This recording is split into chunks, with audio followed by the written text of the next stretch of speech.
माँ शारदे को नमन। साहित्य सतेजना के सभी साहित्य प्रेमियों, सनातन प्रेमियों, रचनाकारों, दर्शकों और पाठकों को साहित्य सचेतना की ओर से राशि भंडारी द्वारा हार्दिक अभिनंदन।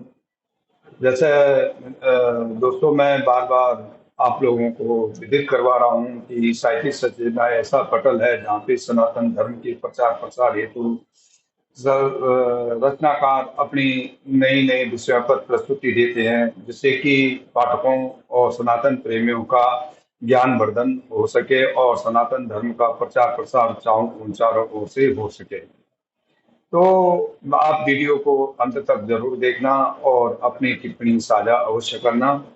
आज का निर्धारित विषय है चार योग। चारों योग जैसे कर्म योग, ज्ञान योग, भक्ति योग और ध्यान योग।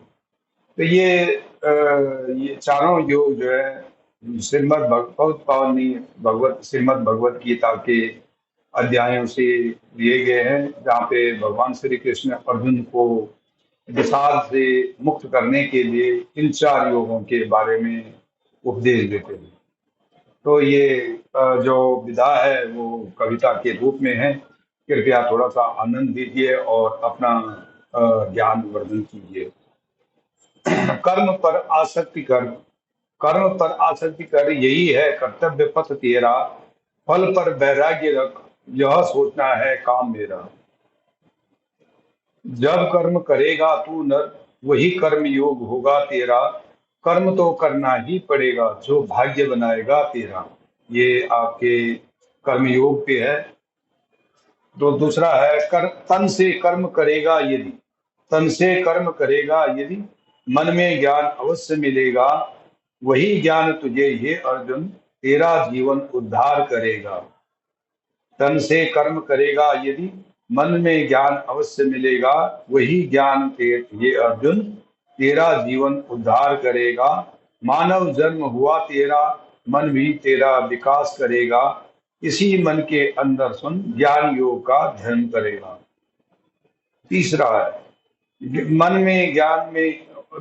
में ज्ञान उपजेगा तो भक्ति भाव को आना ही है। मन में ज्ञान उपजेगा तो भक्ति भाव को आना ही है। उर अंतर में मुझे बिठाकर समर्पण भाव लाना ही है।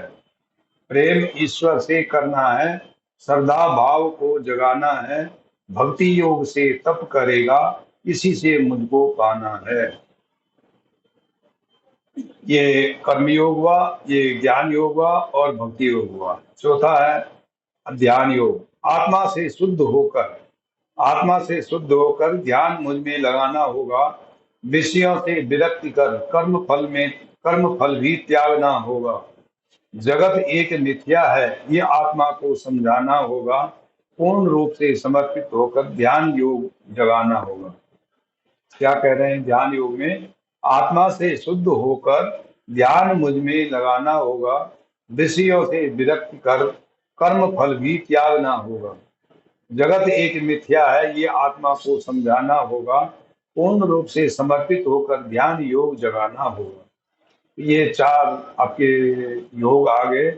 तो ये योग का केंद्र कौन सा? योग का केंद्र कौन हमारे मन में कौन सा भाग है जिसमें कि ये योग जगते हैं?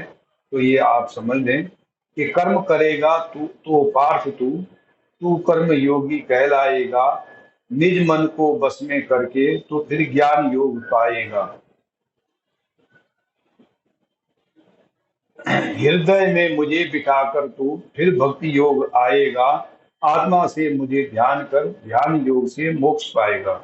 अर्थात मेरा कहने का मतलब ये है कि भगवान श्री कृष्ण कहते हैं तन से कर्मयोग होता है, मन से ज्ञान योग होता है और हृदय से भक्ति योग होता है और आत्मा से ध्यान योग होता है। और ध्यान योग के बाद ही व्यक्ति मोक्ष पाता है। तो इस प्रकार से ये चार योगों का वर्णन है। कृपया अपनी टिप्पणी अवश्य साझा करें। नमस्कार।